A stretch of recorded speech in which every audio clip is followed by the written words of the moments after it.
Thank you for joining me, viewers. Dr. J.W. Morrison, theologist, New South Wales, Australia. We're in the Watchtower study edition for November 2019, paragraphs 1 and 2. According to 1 Peter 4, 7 through 8, what will help us cope with adversities? There's signs, because they say we need good friends during the Great Tribulation, there's signs that are going to take place before the tribulation begins. One of those signs is there'll be a world leader that brings peace to the world like no other. But he'll be assassinated. He'll be mortally wounded in front of the world, so it'll probably happen on TV. There's all sorts of signs. So the tribulation isn't going to hit you if you're a Bible observer and world observer of world events. It's not going to hit you with too much surprise, but at this stage there's no sign of that taking place as yet. So the guessing game can be taken right out of when the tribulation is going to happen. But back to this article, which has been quite a circus really, considering that Jehovah Witnesses say true friends show love at all times, and we got lost in a few presentations there about shunning. Paragraphs 1 and 2, according to 1 Peter 4, 7 through 8, what will help us to cope with adversities? Well, one of the things that will help Jehovah Witnesses cope with adversities is to accept people outside their organisation. I know they have trouble accepting those in the organisation that don't want to bend the knee to the organisation's needs and wants, but they need to stop undermining governments. They need to stop undermining worldly people. As I said before in one of my last talks, the Jehovah Witnesses that I was speaking to down in the park the other day, women of all things, I was shocked, said they can't wait for Armageddon because people that have used Jehovah's name in vain will be dealt with. Look, viewers, I have to be honest with you, I've never heard anything like that. All the Christians I know, they are hoping Armageddon and the Great Tribulation is postponed for as long as possible. But not the Jehovah Witnesses. They want vengeance on the people that aren't Jehovah Witnesses, basically. So let's just read this. They've got a picture here as we're using for the background of the series, where people are huddled in an attic, obviously hiding from this kind of thing that I'm showing you here. This is real life. This is real footage from the Russian scandal, put up by JW Russia Video. It's part of their propaganda. You can watch that while I read. But this is the picture they're painting, the Jehovah Witnesses, of trying to dodge this kind of thing. Now, they're not going to dodge this kind of thing for several reasons. The Russian government went over their articles linguistically and decided that theologically their theology is corrupted and extreme. And I agree with that, because I was really, really shocked. As a simple Australian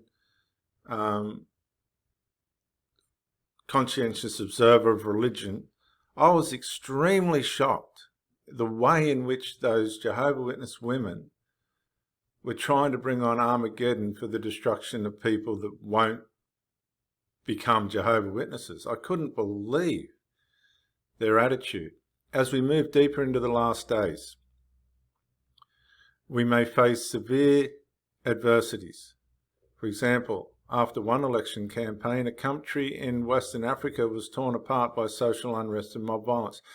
We have social unrest and mob violence happening all over the world. It's irrespective of the position of the Jehovah Witnesses. For over 6 months, our brothers and sisters could not move about freely because they were in a combat zone. My advice to people that are in combat zones, be Jehovah Witnesses or not, is to flee. And the governments will tell people to flee. If there's something going on in Western Africa, the Australian consulate will warn the Australians in that area to leave.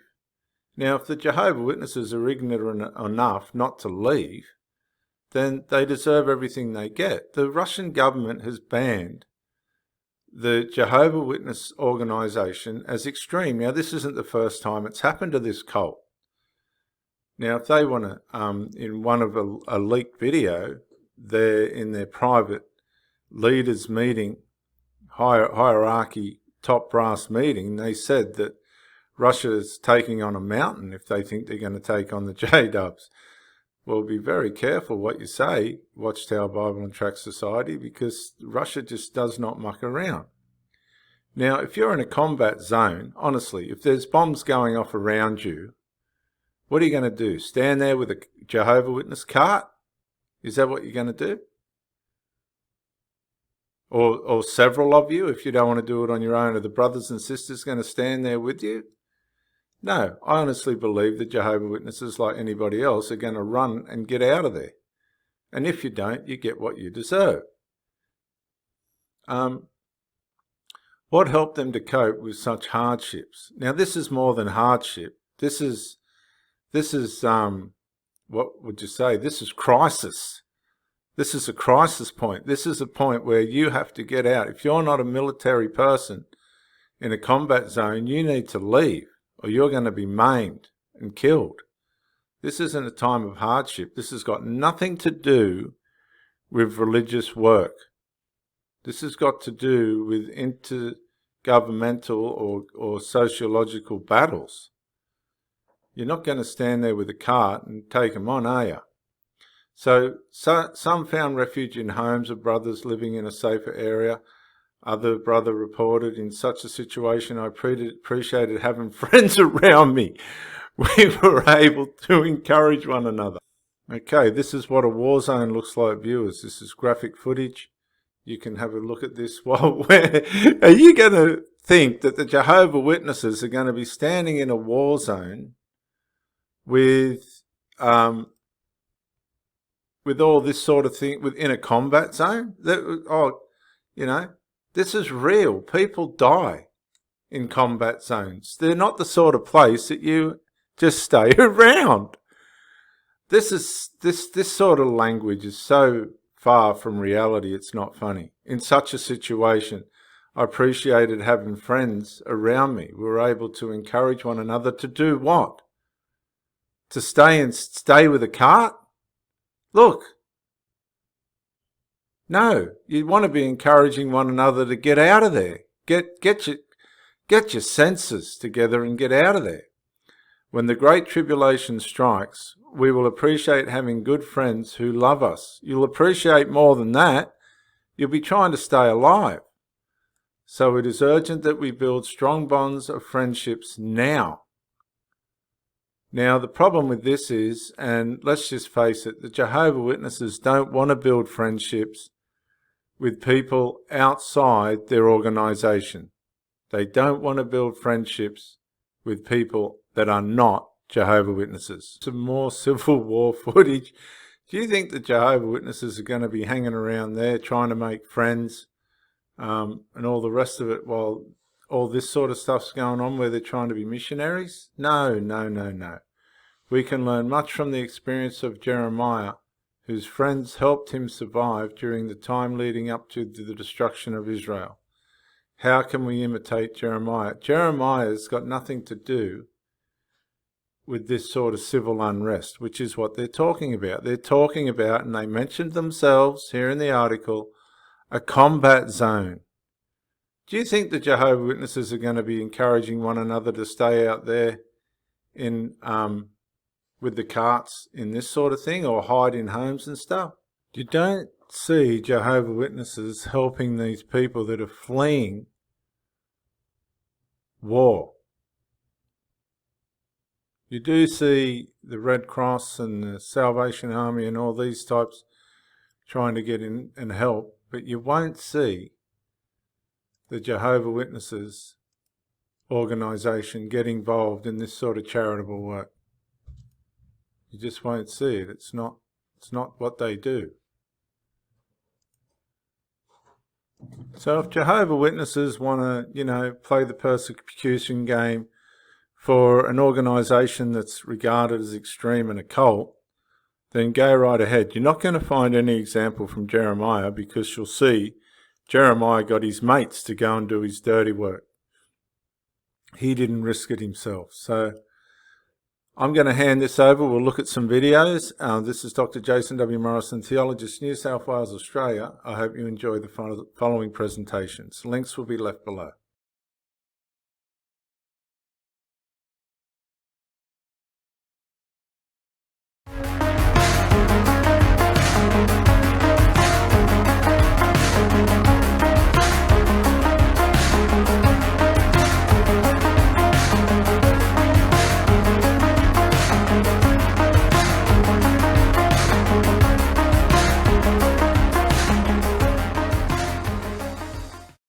Hello viewers, I have another video that I wasn't planning on making, but this is a reaction to some footage that has been sent to me. We're essentially dealing with more leaked footage that's getting out of Watchtower that is quite interesting. This particular footage is actually kind of out of date. It was recorded in 2017, around about February time. There was a meeting of the legal department, and the meeting was held at Paterson, which is where the legal department is based. And I don't know the structure of these meetings. I just know that I have a video of the meeting for 2017. A lot of it was very, very boring, and I'm going to show you an example of one of the most boring parts. But there were some interesting things that were said in the meeting, mostly to do with Russia. So allow me to play you the first clip. We're going to examine a particular person in the Bible. Let's think about the many names in the Bible. We know whose name occurs the most often: Jehovah's name. Over 7,200 times. I'd like a little audience participation. Whose name occurs the second most prominent time? Okay, our dear brother. Israel? No. Excuse me. It's Israel, with talking about the nation of Israel and so on. It's possible, but I have something else in mind, brother. Whose name appears the second most? Brother Hal? No, excuse me. No, not yet. Brother Anthony Montoya? No. Excuse me. It's getting hard. Probably if I tell you, it's a little embarrassing. It's Jesus Christ, or Jesus, right? But now, the third most prominent name in the Bible, somebody already said it. I mean, I've had this little quiz, and some have said Abraham, Jacob, Daniel, Moses. It was David. David by far. His name occurs 1,138 times. Moses, 828. So we've just been listening to Patrick LaFranca giving one of essentially the two main talks in this meeting. It's actually a 2-hour meeting, and just to kind of back up a little bit, I meant to say in my earlier remarks that I was watching this kind of anticipating that there would be something about child abuse, because this is, after all, a meeting of the legal department, apparently an annual event. And I thought, well, how can you not have child sex abuse lawsuits mentioned in a meeting of the Watchtower legal department? But apparently it's possible, because I watched the whole thing.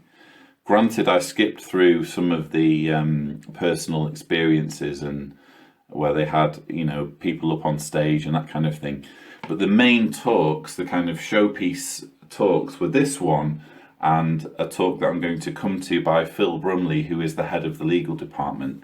So here we have Patrick Lafranca, who is a governing body helper, and it takes him 2 minutes to introduce the subject of talking about David.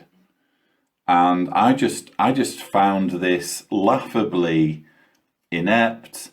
It was very, very dull. It was awkward because he was trying to do an audience participation. Why he needed to do an audience participation on this point of how many times people's names are mentioned in the Bible, I have no idea. But I felt it needed to be included as an example of the kind of teaching ability that you have at the apex of the organization. And when I was a witness, we took great pride on speaking ability, and the assumption was that the higher up the organization you go, the more amazing the teaching and speaking ability was. And yet here we have a governing body helper who's taking 2 minutes to convey a very simple idea, which is, today, brothers, we're going to talk about King David. And wouldn't you know, David's name was mentioned so many times in the Bible that David is actually the third most mentioned name in the Bible. So he was clearly a man of great significance, and I'm now going to share with you some stories. That's all he needed to say. But instead, it was almost like he was winding down the clock with this, again, awkward audience participation piece. And I wanted to include it again to show you this is the speaking and teaching ability that you have at the very pinnacle of the Watchtower organization. And so David says, why did you not fear to lift your hand to do away with the anointed of Jehovah? And then because he was now condemned. Well, he actually didn't do it, but that's what he claimed to have done. And so David took him at his word and he struck him down. But you see the loyalty of David in all of this. He did not rejoice. Brothers and sisters will probably never have any kind of experience similar to David's in this regard. But isn't it true? Tests of our loyalty, big or small, come along at times. How we view the governing body, how we view appointed overseers in Jehovah's organization can be a test of our loyalty. Sometimes overseers make mistakes, that's for sure. Interesting, the faithful slave itself in a recent Watchtower said, we are not infallible. But how do we view one of the anointed of Jehovah? I'm sure we do view them loyally and we support them. So this was the second clip that I wanted to show you from Patrick Lafranca's talk. And I just found it fascinating that Watchtower's legal department at Patterson, again, we're talking about the hub of the organization at this point. When we think about Watchtower and the Watchtower organization and the hierarchy and the kind of nuts and bolts at the very top of the organization, this is essentially it. We are eavesdropping on the legal department of Watchtower having a meeting. We're not supposed to be listening to it. This is a leaked video. And even at this level, members of the Bethel family who deal with Watchtower's legal affairs are being reminded to stay loyal to the governing body. And they're given this example of King David slaughtering an Amalekite who claimed to have killed King Saul. And David, apparently that's not quite how it happened, but nonetheless, the Amalekite claimed to have killed Saul, and on that basis, David took it upon himself to avenge Saul, because Saul was supposed to be God's anointed, even though David and Saul were mortal enemies. But this example is used to say, well, God's anointed nowadays is the governing body, and we would want to be loyal to them no matter what happens. And I just found it fascinating that Bethelites are being given that kind of advice and that kind of counsel. But now it's time to listen to Phil Brumley, who, as I said earlier, is the head of Watchtower's legal department. During the last several years, the authorities in Russia and Jehovah's Witnesses have been on a collision course. Two trains on the same track heading towards each other. And in the minds of the Russian authorities, Jehovah's Witnesses are like an ant that's not even going to slow down that train in the least bit. And the authorities have been arrogant in disregarding the decisions handed down by the European Court of Human Rights. Probably one of the best decisions the ECHR has ever handed down was Moscow Congregation of Jehovah's Witnesses versus Russia. In that case, the ECHR completely exonerated our brothers of any wrongdoing and of the vile accusations leveled by the authorities against our brothers. But that didn't stop the authorities in Russia. They are trying a new tactic. The first step of that tactic is to refer our literature to so-called linguistic studies. This is something unknown in this country.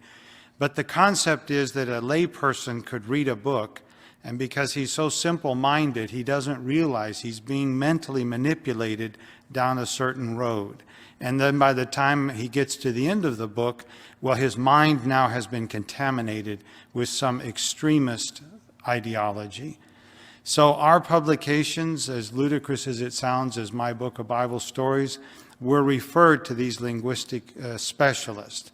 And they returned a decision that 88 publications that we use are extremist. That, by extension, means anyone using those publications is guilty of extremism. As a result of this, at least 8 different congregations have been liquidated or dissolved for using extremist literature. I know you've seen this on the JW website. In some cases where the congregations have obediently not used the literature, video cameras caught agents of the FSB planting literature and then later discovering it and using that as the basis to liquidate the congregation. So again, it's worth remembering that this is an old video. This is Philip Brumley speaking in essentially the run-up to the Russian ban, probably around February last year. And it's interesting to get an insight into Watchtower's interpretation of the event. So we heard this analogy given of two trains heading towards each other on the same track. And Brumley says, well, from Russia's perspective, our train is just like an ant and it's not even going to notice the impact once it plows into our train. So you can kind of see that the mindset there. Watchtower it's fighting talk, essentially. It's a call to arms by the legal department, and it's kind of motivating them to look upon the Russian authorities as malevolent, as troublemakers, which in some respects they are. I mean, this is obviously a contentious issue. There will be lots of people watching this video who will sympathize with the banning of Jehovah's Witnesses in Russia. I've obviously made my opinions very clear on the subject. I made a video titled "The Day After the Ban," in which I basically gave all my arguments as to why I think it's a very dangerous thing for any religion to be banned wholesale, because it's not the leaders. Well, one of the reasons is that it's not the leaders who suffer, it's the ordinary worshippers who are basically being punished for what's going on in their heads. But it's interesting, this whole concept of extremist literature. And this, I think extremism is a problematic word when it comes to cults, because when you hear the word extremism, you automatically associate it with basically terrorism, with people being radicalized to commit mass murder, essentially. So it's a question of, do we call Jehovah's Witnesses extremists? Is their literature extremist? I think there's always a problem when you avoid nuance and when you avoid when you paint something with this broad brush and you avoid the fact that there are differences. So if I'm reading a book that's like a how-to guide on how to destroy as many infidels as possible in a crowded area, and how to make a bomb that will achieve this, or how to, drive a van into a crowded street. And if I were to compare this with a book that was essentially saying, you need to dedicate your entire life to this organization, and even if this organization tells you to refuse life-saving medicine, well, you should still obey the organization. Both of those are extreme views, but there's quite clearly one of those books is more harmful and is going to do more damage than the other. So again, we're really on dangerous ground when it comes to banding words around in kind of a way that doesn't observe the differences and the nuances that are involved. And when it comes to Russia, they have essentially declared as extremist anything that undermines their control. This is first and foremost what the Russian ban is all about. It's about control. It's about the Russian authorities objecting to the fact that here's this group of people who don't answer to us, they answer to a bunch of guys in New York. How on earth are we supposed to control them the way we control the Russian Orthodox Church? That's essentially what the whole issue is.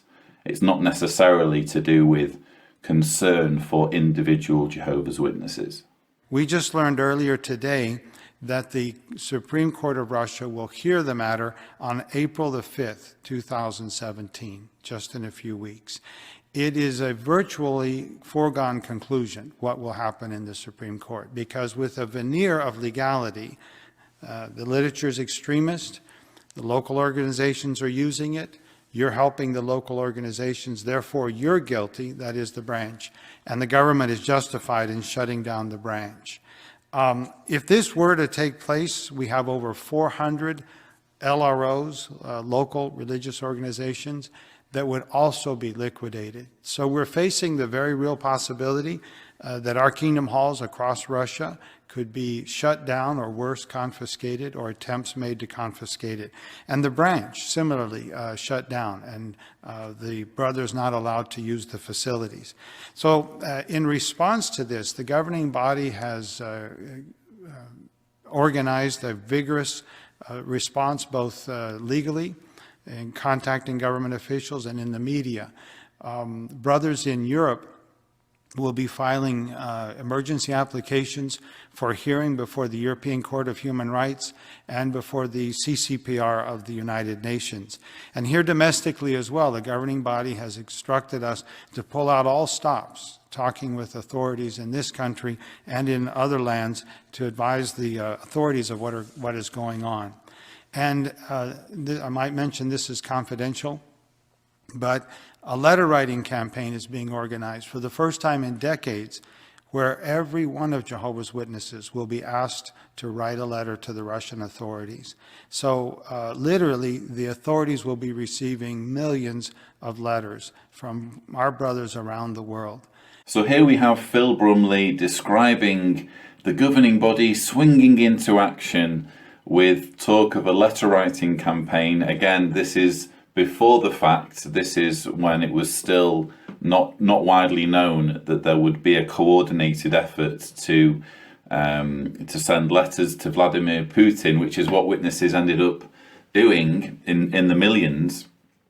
But I just thought it was worthwhile observing something, and that's that regardless of where you fall on the whole issue of the Russian ban, I think most could probably agree that the most pressing thing that Watchtower needs to be doing at this moment is protecting children.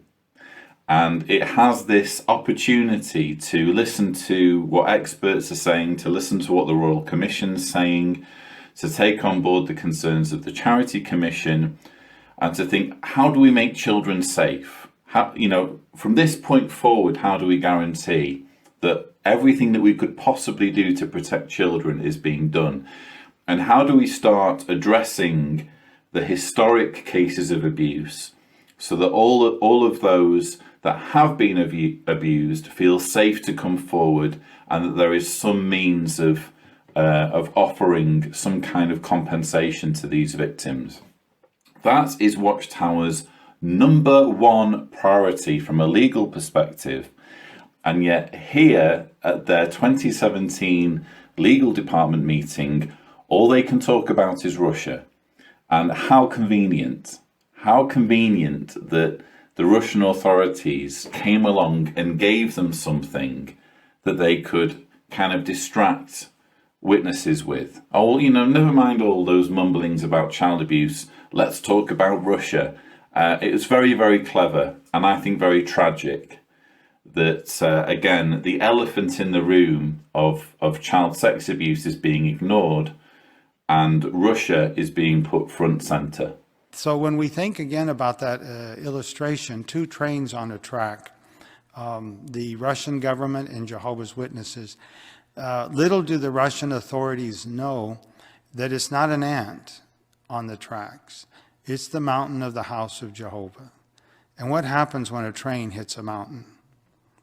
We know who wins. So what's our attitude, and what's the attitude of the brothers in Russia? One of the verses that comes to mind is what Jesus said just before leaving his followers and returning to heaven. If you open your Bibles there to John, the 14th chapter, talking to his followers, Jesus said this in verse 27. John 14:27. I leave you peace. I give you my peace. And therefore he said, do not let your hearts be troubled, nor let them shrink out of fear. And then if you turn over to John 16:33, his famous words, I have said these things to you, but that by means of me you may have peace. And then he added, in the world you will have tribulation, but take courage, I've conquered the world.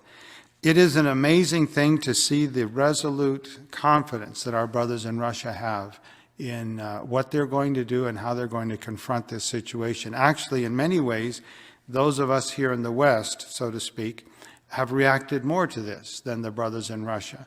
They've essentially said, we've done this before and we'll do it again. It's an interesting little side note as well. When Satan attacks us openly like this, what's the net result? Jesus foretold that it would result in a witness when we were brought before governors and kings and so on. And that's what's happening. So in these lands where we have this kind of opposition, we grow. Russia has been growing every year, except last year where it had a 1% decline, basically because of the some brothers leaving as refugees, getting out of Russia. But there's no question that if the opposition continues, it's only going to spur growth. It's only going to spur commentary on what's taking place. And without going too far, saying too much, so I'll put it this way. One could speculate as to whether what we're seeing is of biblical proportions. So there are battles that we fight, battles that come and go. There are some of our battles that were prophesied. And it will be interesting to see in retrospect, years down the road, as we look back on what's happening right now, whether this was something of biblical proportions that's taking place in Russia. So, hopefully you can understand why I've been so anxious to share this video and why I've called it the persecution complex. Because there you have a really clear example of the way the news of the Russian ban was received in the build-up to the ban being made official. Just look at how they're reveling in this. And again, we're not talking about some Kingdom Hall or some assembly or something. We're talking about a video that we're not supposed to be watching, that was filmed at Patterson of a closed door meeting of the legal department. And this is this is the kind of rhetoric that we're getting. This is the kind of fighting talk where they're saying, well, you know, the Russians don't know what's going to hit them because we have the mountain of Jehovah on our side. And you know what? We actually think this might be a fulfillment of prophecy. That's how Watchtower is reacting. They love it when they're being persecuted. You can almost sense the jubilation in this brief clip. Fantastic. Now people are going to talk about us. Now the discourse is going to be about our rights as worshippers. Now there's going to be better growth as a result of the work being banned. There's actually going to be more growth now. I want to pick up on what Brumley said about there being a decrease in the year before the ban. Just to clarify, I said in the past that, well, there you go, all by themselves, the witnesses were declining in Russia without any interference from the government. And here Brumley is saying, well, actually, the decrease was due to witnesses fleeing in advance of the persecution, which sounds very plausible to me. I'm not going to argue with that. It could be other reasons, but for the sake of argument, I'm happy to concede it could well be that the decline before the ban was due to witnesses leaving. I certainly would want to leave the country if I was a Jehovah's Witness. But even so, how clear it is that when Watchtower is faced with this kind of situation, it's not so much dwelling on witnesses being abused, on them being attacked by thugs, on them being thrown into jail cells, on them being given fines, on them struggling to find employment, on witness children being potentially taken from their parents, as we heard could be the case, on witness children being humiliated in the school classroom. These are all stories that we've heard since the ban was introduced. But in the weeks leading up to the ban, they're not thinking about that. They're not thinking about the impact on individual witnesses. No, it's all about, well, we're going to have fantastic growth now, and the media is going to be talking about us, and you know what, this is going to be a fantastic opportunity to show how strong Jehovah is, and an opportunity to see Bible prophecy being fulfilled. Just a little interesting side point. Just last week, we met with members of the Russian Ministry of Justice, and we talked to them about this process of labeling literature extremist and so on. And we showed them my book of Bible stories. And we said, could it be possible that your government, is it really so, is calling this publication extremist? Oh, they said that the reason for that is in English it's innocuous. But you see, when you translate that into Russian, and the way it's translated, a subliminal language appears that is in fact extremist. We looked the individual, the woman in her face. Do you think anybody believes that?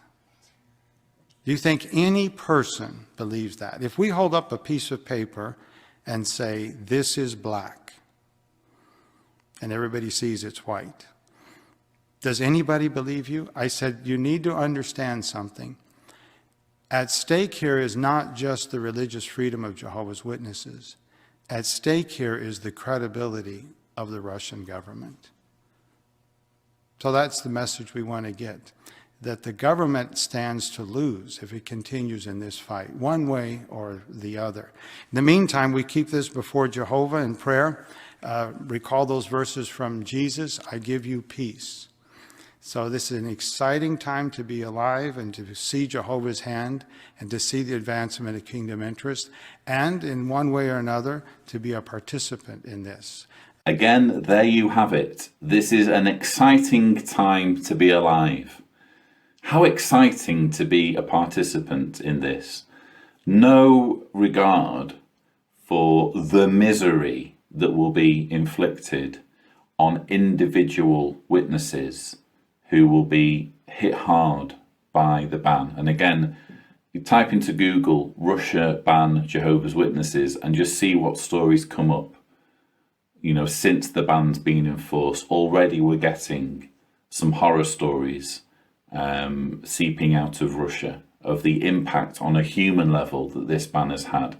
But when it was still yet to be brought into force, how exciting this is. But I did just want to as well point out that astonishing conversation that Phil Brumley relates, where he's talking to a government official, and he's talking about using the example of the Bible Stories book. Interestingly, anyone who is familiar with the Bible Stories book and and knows its contents, probably it's not too much of a stretch to say that the contents are extreme. Maybe not extremist, but certainly extreme when you look at the pictures of gore and carnage and blood, and it's horrendous. And I can see why in the newer version that it's far more toned down when it comes to violence. But that aside, I found it interesting that what's essentially being related is a conversation between essentially the Russian government and Jehovah's Witnesses. And Jehovah's Witnesses are saying, no one's believing you. No one's believing you when they say that this publication is extreme in any language. It's like holding up a piece of white paper and trying to say it's black. What you're saying is a load of nonsense. That's how Watchtower is reacting to authority.